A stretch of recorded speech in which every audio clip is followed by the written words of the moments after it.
حضرت حسن بصری رحمۃ اللہ علیہ فرماتے ہیں کہ ایک مرتبہ میں ایک مکی شخص کے جنازے میں شریک ہوا۔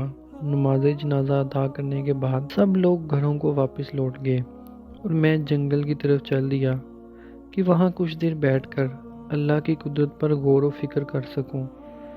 میں گھنے جنگل میں ایک مقام پر بیٹھ گیا کہ اچانک میری نظر دور درختوں میں چھپے ہوئے ایک غار پر پڑی۔ میں نے دل میں خیال کیا کہ یہ یقیناً چوروں اور ڈاکوؤں کی کوئی اماج گاہ ہوگی، لیکن پھر میں نے اس کے قریب جانے کا ارادہ کیا۔ میں نے سنبھلتے ہوئے آگے بڑھنا شروع کر دیا۔ جب میں گھر کے قریب پہنچا تو کیا دیکھتا ہوں کہ اندر ایک نورانی صورت والا شخص عبادت کر رہا ہے۔ میں اندر داخل ہو گیا۔ سلام کرنے کے بعد پہلا سوال کیا، اے بندہ خدا، آپ یہاں اس ویران غار میں کیا کر رہے ہیں؟ انہوں نے جواب دیا، جناب، میں نے سنا تھا کہ بصرہ میں بہت سے نیک لوگ موجود ہیں، لہٰذا میں ان سے فیض پانے اور اللہ کے حضور عبادت کرنے والے ملک شام سے بصرہ آ گیا۔ اب میں یہاں غار میں رہتا ہوں اور اللہ کی عبادت کرتا ہوں۔ میں نے پھر سوال کیا، اے نیک انسان، تمہارے کھانے پینے کا بندوبست کون کرتا ہے؟ انہوں نے جواب دیا کہ جب میں بھوک محسوس کروں تو درختوں کے پتے کھا لیتا ہوں، جب پیاس لگتی ہے تو ندیوں سے پانی پی لیتا ہوں، اس طرح مجھے سب کچھ میسر ہے۔ میں نے عرض کی کہ اگر آپ اجازت دیں تو میں آپ کے کھانے کے لیے کچھ بھجوا دوں؟ انہوں نے کہا، نہیں، میں اتنے سالوں سے درختوں کے پتے کھا کر زندہ ہوں، مجھے روٹی سالن کھائے ہوئے عرصہ گزر گیا، اب مجھے اس کی کوئی ضرورت نہیں ہے۔ میں نے اصرار کیا، آپ مجھے اجازت دیں تو میں آپ کی کچھ خدمت کر سکوں تاکہ ہمارے لیے بھی کچھ برکتیں لکھی جا سکیں۔ تب انہوں نے فرمایا، ٹھیک ہے، اگر آپ میرے لیے کھانا لانا چاہتے ہیں تو بس 2 روٹیاں، سالن نہیں، بس تھوڑا سا نمک لیتے آئیے گا۔ میں نے یہ سن کر ان سے اجازت لی اور گھر آ گیا۔ گھر آ کر میں نے 2 روٹیاں بنوائیں اور ان پر نمک رکھ کر واپس جنگل کی طرف چل دیا۔ جب میں گھر کے قریب پہنچا تو کیا دیکھتا ہوں، غیر کے منہ پر ایک بہت بڑا خونخوار شیر بیٹھا ہے۔ میں سمجھ گیا اس درندے نے اس نیک انسان کو اپنا خوراک بنا لیا ہوگا۔ مجھے بہت دکھ ہوا، لیکن پھر بھی میں نے اپنی تسلی کے گھر سے اونچی جگہ پر چڑھ کر جہاں سے غیر کا اندرونی حصہ دیکھا جا سکے، جب میں نے اندر دیکھا تو بے حد خوش ہوا کہ وہ نوجوان بالکل ٹھیک موجود تھا اور نماز ادا کر رہا تھا۔ میں نے بآواز بلند میں کہا، میرے بھائی، آپ عبادت میں اتنے مصروف ہیں کہ آپ کو باہر کی دنیا کی کوئی خبر ہی نہیں۔ انہوں نے سلام پھرنے کے بعد مجھ سے سوال کیا، اے اللہ کے نیک بندے، کس بات کا سبب آپ مجھ سے ایسا کہہ رہے ہیں کہ آخر ہوا ہی کیا؟ جب میں نے جواب دیا کہ گھر کے باہر ایک بہت بڑا خونخوار شیر موجود ہے، انہوں نے جواب دیا کہ بہتر ہوتا کہ آپ اس ذات سے خوف کھاتے جس نے شیر کو پیدا کیا ہے، نہ کہ شیر سے۔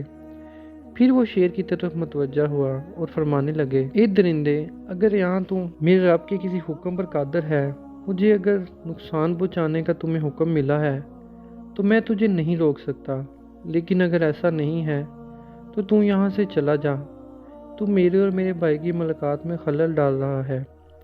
ابھی اس بندے کی بات پوری ہوئی تھی، شیر وہاں سے ایسے بھاگا جیسے اس نے اپنا شکار نظر آ گیا ہو۔ اس کے بعد میں گھر پہنچا، ان کے سامنے اپنا کھانا پیش کر دیا، کہا، جو آپ نے فرمایا تھا وہ حاضر ہے۔